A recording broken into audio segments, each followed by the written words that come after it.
left, all those we touch, colleagues, guests, owners, operators, community members, and shareholders. Perfect, thank you. So we care for people, and people's pretty broad. It includes everybody, right? Obviously our guests, obviously us as colleagues, certainly our owners. We have to make a profit. We are in profit, for-profit business. Community members, we want to make sure we're being a great community, partner as far as doing different volunteering opportunities and things like that. And then shareholders, because it is a publicly traded company. So how I care for people is going to look a little bit different. How I care for the guests, maybe how I care for the colleague. Certainly how I care for the shareholders, right? Because they want to see that we're making money. So if I'm like, you know what, I'm so sorry you had such a bad experience at the airport and they lost your luggage. Let me give you a free night stay, right? So that's really caring for that person and the guest, right? But are my owners gonna be too happy about that if I keep doing that? No, that's not a good plan, right? If we messed up, sure, let's do something to compensate, but we gotta just keep it in balance. Super delicate to keep that balance going, right? And then the last part, so we care for people so they can be their best. All right, this side, somebody over there read that bottom paragraph one. Being your best is about being your authentic self in each moment, engaged, fulfilled, and ready to take on the world. Thank you. And thank you for reading it with some oomph. I like it, because that's the way I do it whenever I do orientation. Right? So being your best is just, you bring you, right? We're all different. We all bring lots of amazing things to the table. Yeah, ready to take on the world. Do y'all feel like that? Did you wake up today and go, man, I'm ready, let's do this, I'm gonna take on the world today? Your answer is yes. Did y'all have that kind of self-talk? Every day, all right, I like that. If not, we can do something to kind of pump us up a little bit, right? All right, so thank you for going through that with me. So we care for people so they can be their best. And so we want to find people, as we're selecting people, that care for others, kind of in their nature, right, in their personalities. And we are hoping to be able to find that out by the interview process and the selection process. All right. Another thing that's really important to us are our values, okay? Because we hope that people come to us with kind of these characteristics innately, and our job is to figure out if somebody maybe doesn't align with those. We might not be the best hotel company to work for. I mean, you should not even be in hospitality if you don't really take care of people, right? I'm sure y'all have been somewhere where you had maybe an employee working that did not care. That was the very least place they ever wanted to be, was at work. I hope none of y'all are in that category, and I haven't come to see you. But yeah, you can tell when people don't enjoy their jobs, right? Y'all, life is too short. If you don't like your job, change your job. You got to be passionate about what you do, right? If you don't get anything else, get that. Like, find what you're passionate about and do it, and get paid to do it, right? So values, this is what, again, we're looking for these things we feel innately in us. If not, we gotta work on that, and we can always continue to work and get better. But empathy, we want to put ourselves in the shoes of somebody else, and we want to have a lot of compassion if somebody's experienced something. Maybe they're staying at our hotel because they've had a death in the family, or maybe they're on their honeymoon, or maybe they're gonna have a destination wedding if they're at one of our resorts. So kind of matching whatever their experience is, right? We want to come in line with that. Integrity, that's obviously any company, but we wanted to do what we're going to say, we say what we're going to do, and we do it, right? And we make sure we own it. If somebody tells me about a problem that they're experiencing and I don't do anything with it, I'm like, you know what? I'm out. It's 5 o'clock and I'm done, right? I didn't show very much integrity in that situation, right? So I didn't pass it along to somebody else to take it from me if I wasn't able to finish and follow back up, right? Respect, obviously, any company that you work for, you gotta show some respect, right? Give and take on that. Treat others with appreciation. Definitely working as a team. I heard y'all are doing these group projects, right? So we're gonna respect each other, respect each other's time, be on time when we're supposed to meet, and all that kind of stuff. And being open and honest. And I think this is kind of interesting too, when you think about respect. Sometimes we don't have good news, right? If you think about a hotel, sometimes we have to tell people, I'm sorry, we're fully booked for the night, and help them get to a different spot, right? So sometimes that honesty is kind of hard to hear. And sometimes when you're in the human resources world, you have to give people feedback. It's not very fun to hear, right? It's not what we want to hear, but it's what we need to hear. Has anybody had a teacher or a mentor or a boss or a parent tell you something that you needed to hear and not what you wanted to hear? Yeah? Me? No, I'm just the only one. No, I see some nods. And yeah, and you know what? It's for our good, right? They want us to be better. Usually there's somebody who's invested in us, they love us, they care for us, and they want us to be better, right? So having that there is key. Having the, you know, again, sometimes it's what we need to hear. It's hard. Inclusion, obviously, we want to really say, hey, come as you are. Whatever you bring to the table, we'll embrace it and encourage it, and let's learn from each other, right? Seek, understand, encouraging diversity and support each other. Just a quick thing, we had Hispanic Heritage Month, you guys know, October 15th, I think, through November 15th. And we have so many colleagues from a lot of Latin American countries and South American countries. So we had, and it was so good. Every Friday we had a different country represented. And so Ecuador, for example, had a Friday meal. And so people who were from Ecuador had their family recipes. And either they were in the culinary team and they made that themselves, or, you know, they told the culinarians what to do. And so we had Ecuador, we had Guatemala, we had Mexico, of course. We had a lot of different countries represented, and we wanted to learn about the culture. Like, why do you eat these spicy foods, or why do you eat rice and beans at every single meal? Like, talk to us about that. What was your family like? So we wanted to encourage those diverse viewpoints, because there's been, you know, there's other people that have grown up in completely different circumstances.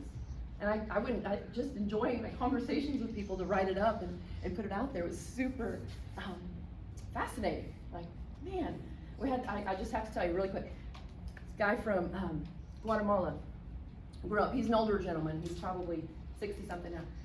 He is a server in one of our restaurants. And he said whenever he was growing up, his neighborhood in Guatemala, all the neighborhood kids would come out and they would play soccer. No, actually baseball, sorry, baseball. They played soccer too, but baseball they had to be kind of creative. So baseball, they had a broom. That was their bat. Wow. They couldn't afford a ball, so they had like wadded up socks and stuff like that and made their ball. Like, I grew up, you know, actually right here in Denton. I didn't have to make a broomstick to make a bat, right? I didn't have to wad up socks to have a ball.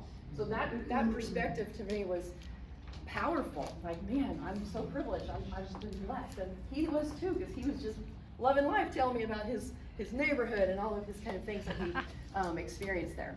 So definitely inclusion. We want to respect all the diverse viewpoints. Experimentation. This is a fun one. You don't really think about for companies very much, but we got to experiment to get better, right?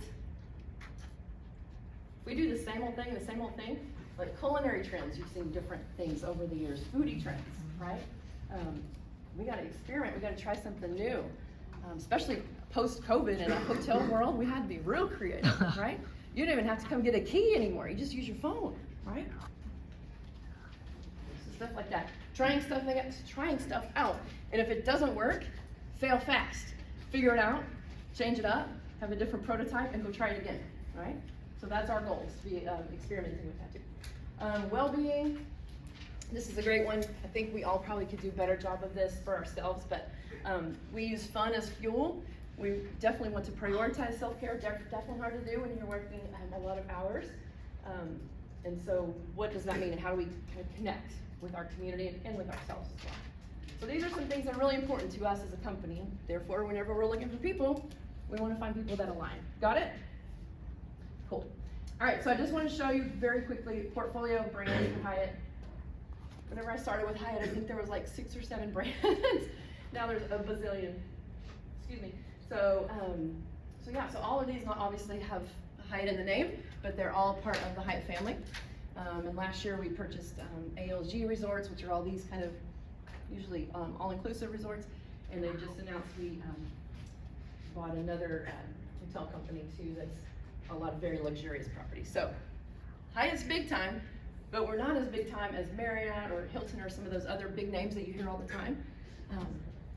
But I would dare say that our brand, it ranks right up there. People know Hyatt maybe just as well as they know some of the other brands within the industry. And we feel like that's powerful to protect our brand, right? We don't have as much of a footprint as they do, but we have that, I guess, brand power, if you want to call it that. May I ask a question? Yeah, of course. So in HR, Yeah. Are you staffing all of these different hotels? No, thank goodness. Okay, okay. No, we don't, we usually in all the full service properties, we have our own HR departments. Okay, Yeah. okay. So whenever you get to some of the smaller, like, select stay, like Hyatt Place or Hyatt House or something like that, they have more of a regional model. Okay, Yeah, so they Okay. have, their HR people would kind of bubble up to more of a, they would have lots of hotels underneath them. So, Okay. Yeah, you got a question? Do any of your like resort properties include like cruise liners, like a Hyatt cruise line? Cruise liners. No, we don't have any cruise lines right now. Any talks? Huh? Any talks about it? I have no idea, actually. Do you know something that I don't? Like, you got some insider trading in there? No, I don't, but I do know that Hyatt is always looking to grow with intent, and we want to, if we do, like these two companies that we've acquired over the last year, we're very aligned with our company with regard to their values and things like that. It was super important. We're not just gonna get bigger to get bigger, right? We're gonna have purpose, intention, and go slow, if that makes sense. So anyways, I just wanted to kind of give you a flavor of that. And the cool news too is that, first of all, working for Hyatt, super fun because we get to travel for free, right? That's the best benefit by far. Yeah, so every year I get 12 free nights at any Hyatt all over the world. Oh. Yeah, it's good stuff.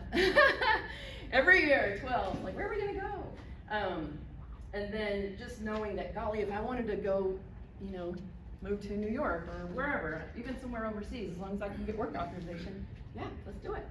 Let me go to Mexico and try it out for a while, right?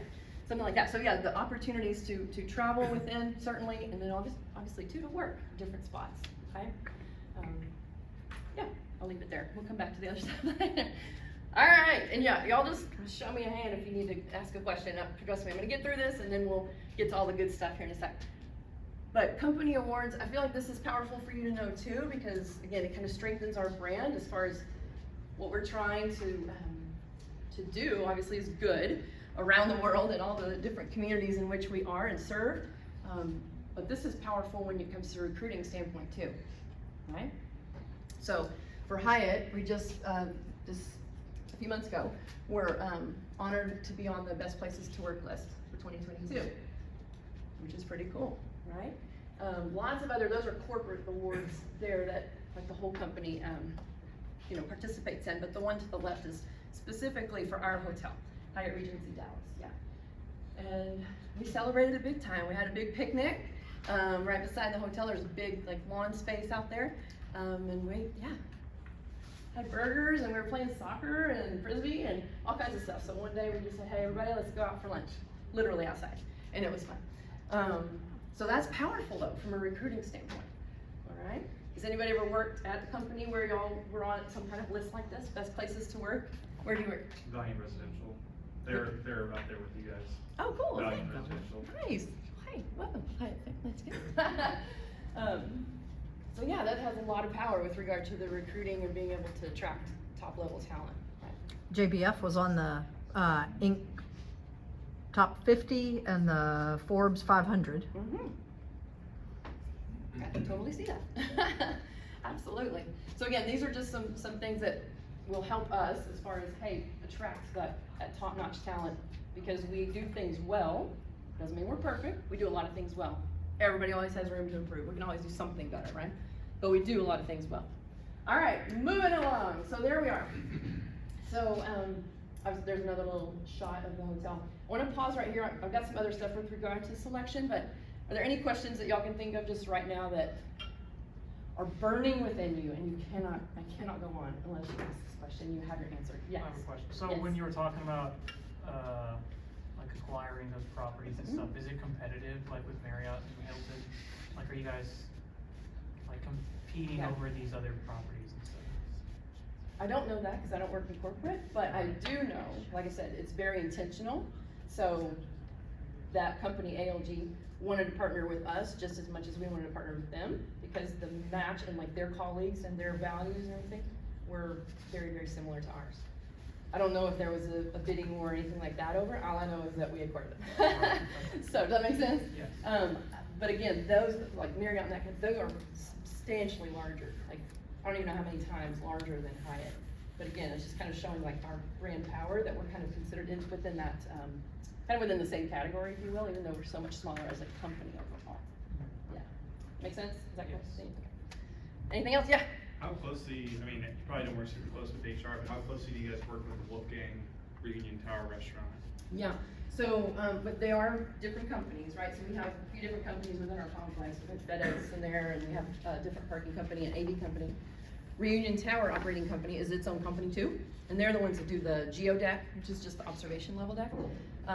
Wolfgang Puck, his restaurant actually closed during COVID. Really? Yeah, and so they actually, put out a press release just a little bit ago that they've been working since COVID on renovating it. And it's, I can't remember the name, but it's one, it's like a husband and wife duo, and they're coming up with, it's like Block or something like that. It's, yeah, so I think it's gonna open next year sometime, so you can Google that real So fast if you that's want not to. even like rentable space, you guys, that's a separate organization? Totally separate, yeah. Okay. And they might have, they probably do have rentable event space. Yeah, what's up? Have you faced any hardships while working at Hyatt? Yeah, a bazillion. What, tell me what kind and I'll tell you what kind. Maybe like not inclusivity in the workspace, like not feeling inclusive as like a woman. Yeah, yeah, that's a good question. Hardships, I think, I'll take it general and then I'll take it specific, okay? That's a good question. So in general, and y'all probably were maybe not born, maybe babies, I don't know, when 9/11 happened, but I remember I had 10 corporate management trainees that I was responsible for, and they were like fresh college grads, right? So maybe 22, and I had 10 of them that I was responsible for at that time. And I do remember that specific day, and we were obviously went to watch it on TV, and I mean, obviously the whole world just was, right? We didn't know how long that would last, but immediate layoffs. People didn't have work because there's nobody traveling, right? The good news is that I think the whole country rallied, and then it came back, their business came back pretty quick, because I think people were trying to like, you know, show like, yeah, USA, right? And so they came back to the hotel and that kind of thing. So it was very short-lived in the grand scheme of life, right? COVID, that's been kind of killer, right? Because everybody shut down everything, we know. Our hotel is a primary convention hotel. We have 1,122 hotel rooms, and then we have 160,000 square feet of meeting space. So we're big, and we're really very close to the convention center. So people come to have their meetings. People are not meeting, or they weren't. They're back now, which is good. So we rebounded, which is good, but it's taken us 2.5 years, yeah. So that one was really long, and I remember it affected me too. I was at home for a few months myself, and thinking, gosh, what is the future? I don't know, right? Kind of hard. So that's general. If I kind of take it down into me personally, I know Laura kind of mentioned, but when I had my kids, I had to take a side step. I didn't have to. I chose to. Because in the HR director role, just a lot of hours, because there's a lot of things to do, right? In charge of a hotel and the whole, you know, employee group. And so it's about 50, 60 hours a week. And I chose to say, you know what, I'm gonna kind of sidestep, kind of take it back a notch. So is that something adverse for me as a woman? You maybe in some circles could say that, but I did choose to do that. So if I hadn't, then I probably could have been moving all around the world, or nation certainly, in different spots, and I'd probably be a lot further along in my career, if you want to call it that. Certainly making more money, right? If I had done that, but that was my choice to do that, so. Great question though. You said you'd been here for 24 years and that kind of stymied your career ladder, so to speak, too? Hyatt's very good, I'll say, and kind of big on people moving around and relocating. So you go and I guess if your goal is to be like a general manager of a hotel, then you need to do a lot of steps first, right? You gotta learn the food and beverage operation, and you gotta learn what does food and beverage look like when you're in a boutique hotel, when the food cost is super high and you're serving, you know, amazing things, right? Versus a big convention hotel like we are, where you know what, we've got dinner for 2,000 people, and let's schlep it up and let's, you know, dish it up and get everything looking perfect on the plate 2,000 times, right? That's a different kind of experience versus a resort type of experience. So different types of hotels give you different experiences, and all that rolls up into making you, the hope is, a better manager or general manager as that goes. So moving around is definitely a faster way to get to that path, for sure. So I definitely have me sticking around here.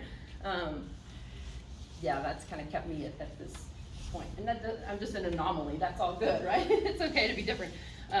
My boss is the same way. He's been with Hyatt for 40 years, and he's been mostly in this area too. Earlier part of his career, he traveled a lot and worked at the corporate office and at different properties, but he's also been kind of local as well. But you said you'd have your same supervisor for how many decades?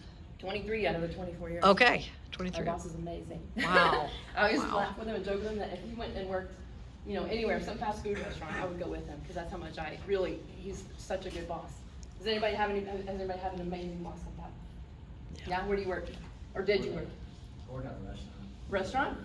What's your boss do that's so amazing? I eat for free. You eat for free, okay, Yeah, that's why good. not?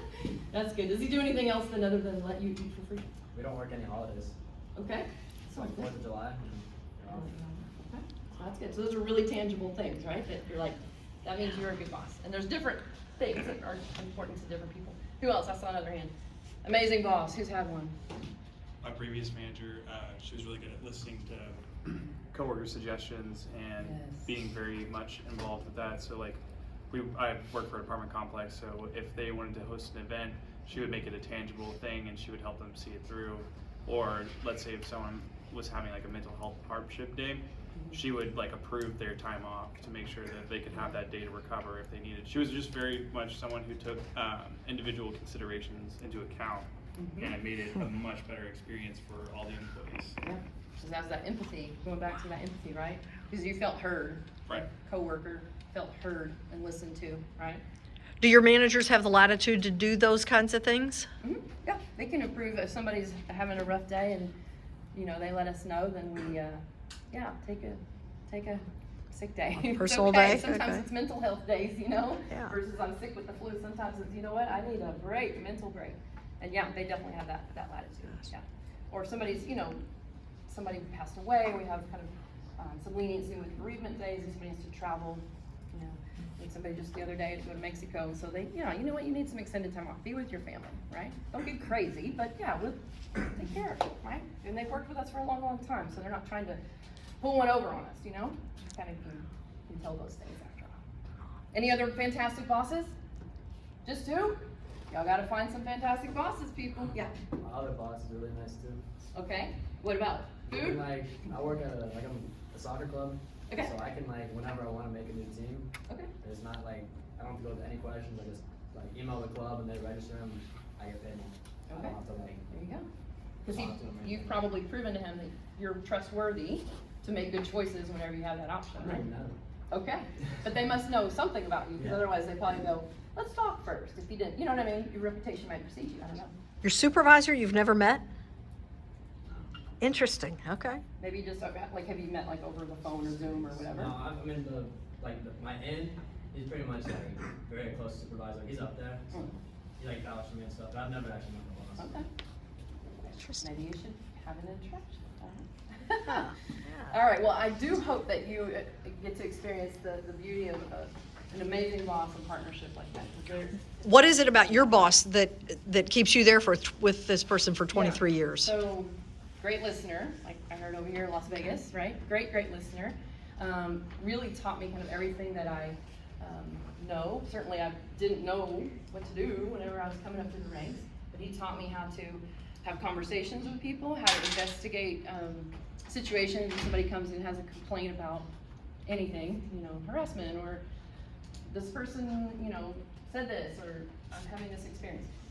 How to have those conversations, and then, unfortunately it does result sometimes in people not being able to work there anymore, how to have those conversations. So just everything he's taught, he teaches you the philosophy, kind of, behind why we do what we do, and then how to do it. We joke that he can fire anyone and they will come out saying, thank you so much, he's just that good. I'm not kidding. And I think that's a testament to not only him and our hotel, because we have a long, rich history and culture, but just our company in general. the amount of people that leave us, either voluntarily or involuntarily, that want to come back is astounding. I literally get calls all the time, or emails or whatever. Hey, especially people who got affected by COVID, they went and worked somewhere else, and then they say, hey, you know what, it was really good there. Do y'all have any positions open? I'm like, yes, we do. And that's not the case for everyone, right? But it's a majority of people, so, okay? Good question, I like it. Can I answer that a little bit? Can you give us an example? You said that your boss taught you to have those difficult conversations. Robert keeps harassing me, and I'm really sick of it, and I've told him to stop it. How do you talk to me? How do you talk to me? Well, it's... Or how do you talk to Robert? Yeah, so it's... Where do I go? What's my first... Extremely delicate. What's my first procedure? I've talked to Robert. I've said, Robert, stop it. That's good. And That's Robert good hasn't first stopped step. it. To tell the person directly if you feel comfortable. So what's protocol for me to do next? So for protocol would be come and talk to either your manager, and then if you don't feel comfortable talking to them, then come and talk to us in HR. And again, the reason that people do feel comfortable talking to us is because we have built those relationships over sometimes years, sometimes months, sometimes days, it depends. So coming and having that conversation of here's what's happening to me, and then the truth of the matter is, if somebody truly is, let's take the harassment example, harassment's not gonna get better on its own, never does, it always gets worse, right? And sometimes people, they say stop it, that doesn't usually work. Sometimes we'll give somebody some credit, but usually it doesn't get better, usually it gets worse. And so, being able to have those conversations with you, who's reporting it possibly, right? And then getting your side of the story, making lots of notes, and then, hey, Robert, let's have a conversation, right? And it's very careful because I don't want to dump and say, you know what, Laura said you did this, and blah, blah, blah. But we're really trying to establish the pattern of kind of the behaviors and what other people could think about this kind of behavior or that kind of behavior. So sometimes it takes a long time. You have to go all the way around, and it takes a long time to talk to different people sometimes if in the conversations, oh, well, now you're in it, and now you're in it, and then you're like, all right, let's have a big old powwow. So do you ask me who else heard those things? And I say, oh, my coworker, all these coworkers right here heard him say that, and they keep hearing him say You those can, things. Yeah, definitely, if that person feels comfortable. A lot of times nobody wants to snitch on somebody else. Yeah, well then do you go and talk to my colleagues who've overheard these conversations for verification? If they directly say that, then yes, we can have conversations. And sometimes they're a little bit informal if it's not like a specific, yes, they're the ones saying this. Sometimes it's like, hey, you know what, do you have a minute? And let's kind of chat. And, it's not like a formal, come to HR and let's have this big thing. So you go to their office or their workspace? Or maybe I see them in the hallway, or maybe we sit in the dining room or something like that, where we're in a private space, of course, and nobody's around. But anyway, yeah, so having those kinds of conversations. And then in the end, a lot of times, at the end of the day, you gotta work together again if you're in the same department, especially if you're gonna see each other, interact with each other. So usually in the end, we'll have your side, we'll have your side, and we'll usually get y'all both together in the end, kind of as with HR as the mediator. Everybody can say their piece. You have to be respectful. We all have to speak respectfully. And then sometimes you gotta agree to disagree, that's okay. But we gotta be able to work together. And so we really just kind of keep it on that higher level of, I'm sorry you had this issue, and let's talk through it. And at the end of the day, we gotta get the work done, right? The results are really what we're after. So however we have to get to the results. Do you go through any mediation training, formal mediation training? Have you ever been to a mediation workshop or that kind of thing? That's a good question. I probably have. I really don't. Okay. I'm really just sitting in with my boss and then learning how to do it from him. And Okay. we've had a lot of different other situations. Modeling, mentor. We were talking about training the other day, ways you learn, development. Oh yeah, a lot of on-the-job training in this. And there are certainly some online things and things for, conferences or things you can go to, but a lot of it is just somebody who's great at what they do, kind of mentors you along the way. That's what I found. Yeah. So, good question. What are some crazy things that have come through your door or that you've had to deal with? Crazy things. Has the EEOC ever walked in and knocked on the door? They haven't walked in, but Okay. we have certainly received claims of. What is that discrimination. process? Do they email you and say, we're coming to talk with you, or is it all It's like a done letter. It's just a remotely? letter. A letter, Yeah. okay. They send a letter, basically saying, you've been accused of age discrimination, or you've been accused of, whatever, racial discrimination, whatever the claim is. And then that's a very, very long process, because for the EEOC making that claim, and then the company has to kind of come back, and obviously our goal is we're not doing things in a spiteful, discriminatory kind of way. It's not how we operate our business. But sometimes it takes a while to prove that. Yeah, and it's a lot of legwork and a lot of statistics and a lot of showing what maybe other people experienced, or with regard to either hiring or promotions or terminations, and showcasing it that way. It just depends on what the charge might be, or the claim might be. By a long, do you mean chronologically a long time, like a year or 5 years, Well, or? sometimes more than a year. Really? It's just Okay. really slow. Okay. They tell us, and then we get our stuff together, and we send it back to them, and then can result in actual mediation with somebody from the EEOC and the Okay. party that made the claim, and then a representative from the hotel. For the ones that I've known about before, it usually has us with the legal team too, Okay. for Hyatt representing us. Yeah, lots of. Do you work closely with the legal team then, or do you Not me bounce up personally, things? But my boss does. Okay. Yeah. Does your boss then bounce things off the legal team and say, okay, Yes. if we do this, is that, which side of the line is that on, or? Yes, and Okay. he's done it enough times, he knows. We just had somebody, the other day who wasn't acting with as much urgency as they should, and kind of some really life-threatening situations with some different, guests and things. And his managers were like, fire him, and I'm like, no, you can't do that, you can't just say, right? You have to go through a process. And usually people will have a pattern of that, and so that's actually the second time that there's been like a lack of urgency, right?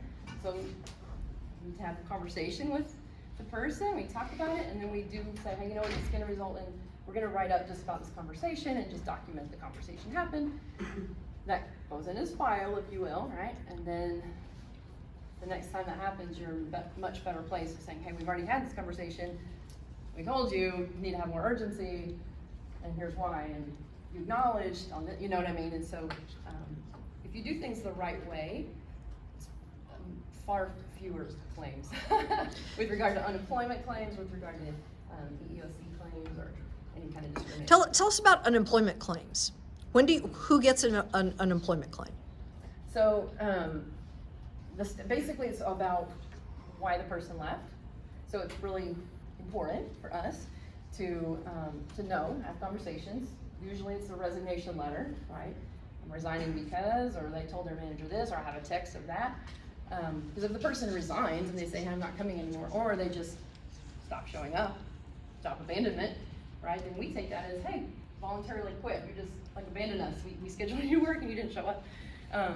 So stuff like that, we've got that kind of trail, if you will, of paper. Unfortunately, we're not going to ever be paperless in a sense. We gotta push through that.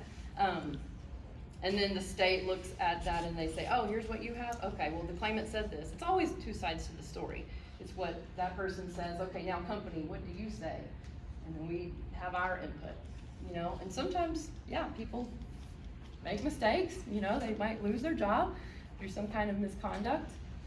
And for the state of Texas, for unemployment, if we, as the company, mishire someone, like we kind of miscast somebody, we hire them for a job that they really don't have experience in and really shouldn't be doing, then the state usually would rule in the claimant's favor and say, you know what, bad job, company, you hired the wrong person. You should have known that he or she could not do that job. And so then they side with the claimant on that. So that's kind of interesting. I remember thinking, what? But that's the way it goes. Does that mean you hire a lot of people at once and then you figure out where to place them? So you're not hiring job specific, or do you No, hire it's job very specific? job-specific. Okay. Yeah, Okay. for sure. We have, very job specific, and the managers are the ones that interview and look at applications. I will say, for our company, I know a lot of people and a lot of companies use technology to filter out applications and all that kind of stuff. I've heard a lot of tales of, I applied to 100 companies and I never heard anything back. I guarantee for Hyatt Regency Dallas, that an actual person looks at every application, so that's good, right? An actual person has to click through and look and then say, okay, yes, let's have this person meet with a department manager. Or, Even you know what, initial let's post on a screenings? line. Huh? Even initial screenings, they're done by a human. Yes. Wow. Okay. Which I know is different. There are a lot of companies that don't do that. We still do. Okay. Yeah. Which I think is good. Why do you think that's good? Do what? Why do you think that's good? What do you as a human see on an application that you think a bot might miss? Transferable skills. a Okay, lot. So, yep. for example, front office host for us, like front office agent, checking people in and out, has to be very good at problem solving, has to really be able to take it, right, when a guest is yelling in their face because something didn't go right or go well. You have to do, different levels of cash handling at times. So somebody who's got either like banking experience or something like that, who have had guest-facing experiences, usually have had to deal with some frustrated guests, Mhm. and they're better equipped and that kind of thing. So that's one way. I'll tell you, because we have had it before, like numbers, so percentages. Whenever you get an application, it assigns this much percentage to that.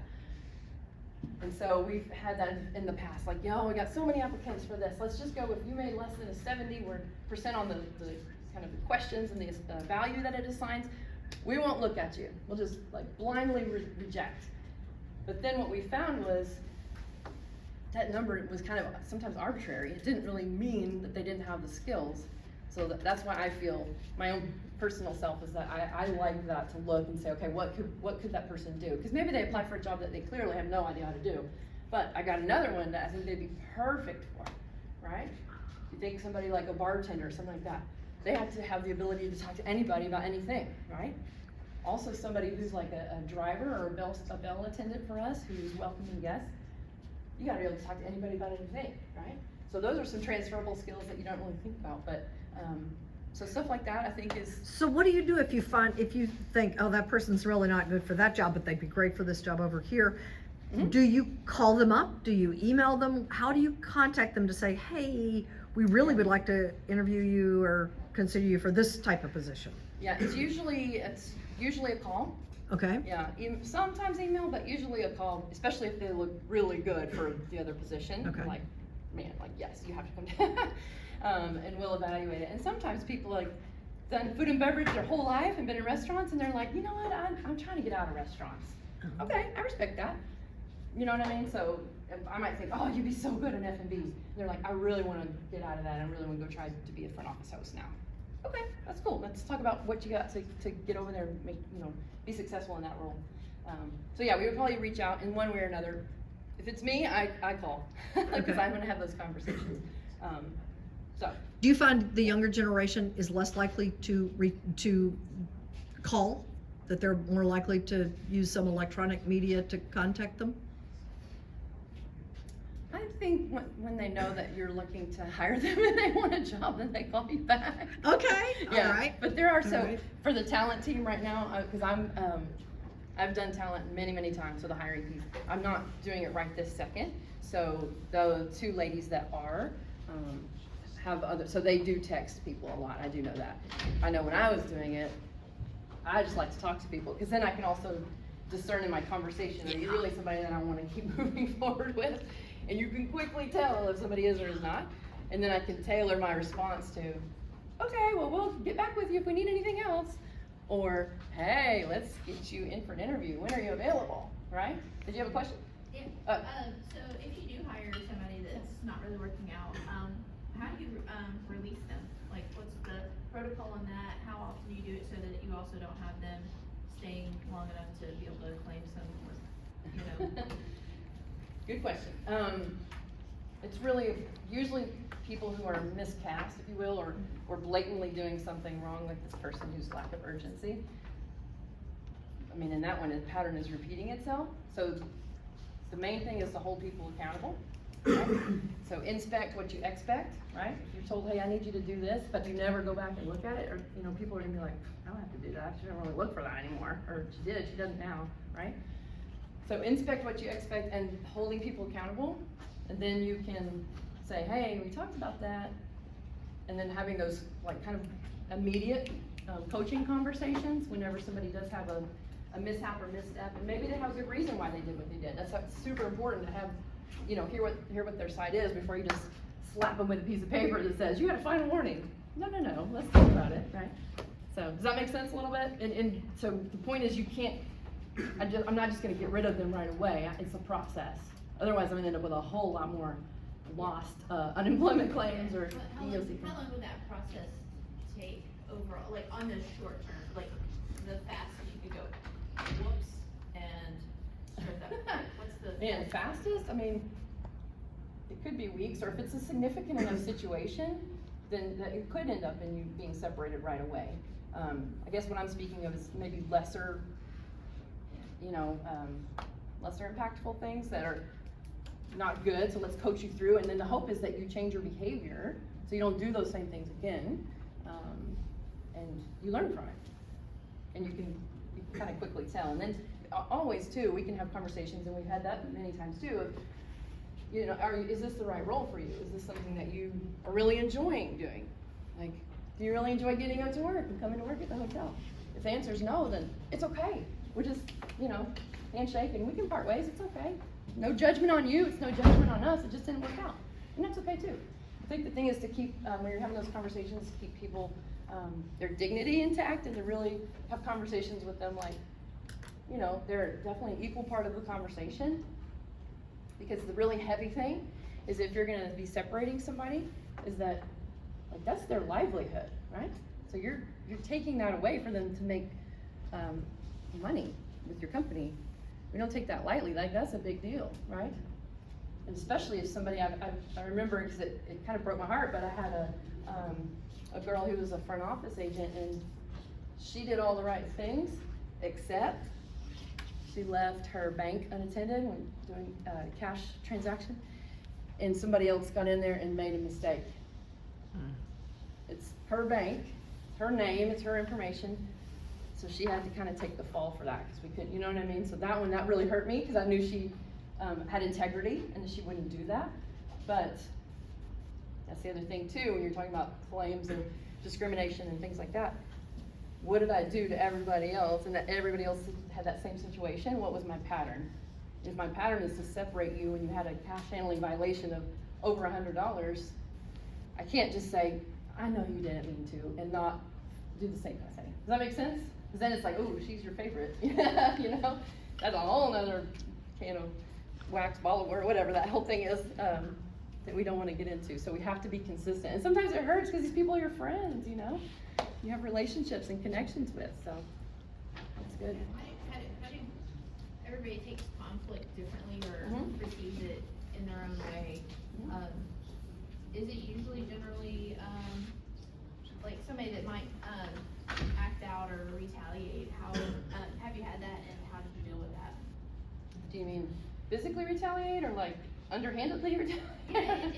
Any Any kind of, well, certainly on a physical level, if you touch anybody, like you're gone, you know, yeah. That's pretty easy. But again, it's all about, I kind of go back to the same thing, I feel like I'm saying the same thing. You hold people accountable for the behaviors that you expect and the results that you expect. If your behaviors don't get you that result, or if you're impacting other people's ability to get to that result, then, you know, you're not gonna be able to stay on the team. It's that kind of a conversation. Does that make sense? Like, we can't have a bad reaction if somebody reports something, right? That's retaliation, you can't do that, right? Because that'll end us up in trouble too. And that's a delicate balance sometimes. We've had somebody who made some pretty serious allegations, and it's really tempting to, man, why'd you do that? Or, you know, to want to, and to feel like, oh, it's driving me crazy. But we can't. We have to treat them like everybody else. So whatever we would do for everybody else, that's what we have to do. Because that's, at the end of the day, what's gonna keep us out of those situations, legal situations in the end. Yeah. Does that help a little bit? I don't know if that kind of answers it or not, but it's really about conversation. It's really about your relationship with people. So when people come in the front door and or in the interview process, before they even get in the door, you're creating those connections, creating that rapport. so that you're able to have those tough conversations with people if you have to. That's really what it's about, truly. Yeah, if I don't even know you and I'm gonna fire you, you're like, who are you, lady? You know? But it's like, we hang out, we have lunch together, right? We have free meals for our colleagues in our dining room, just for our colleagues. And I've sat with you and we've talked about life, I know you about your kids or whatever. It's much easier to have that conversation. And you build relationships for the right reasons because you want to know genuinely, because that's what we do, you know, and our values and our purpose, we're caring for people so they can be their best. So, I don't know. Thanks. Can you talk at all about, these are students, most of them will have their first full-time position in the next 6 months or so, roughly, a year. What are some of the pitfalls that you've seen come through as a fresh out of college applicant? What kinds of things are big red flags for you, those kinds of things? Yes. Lack of humility.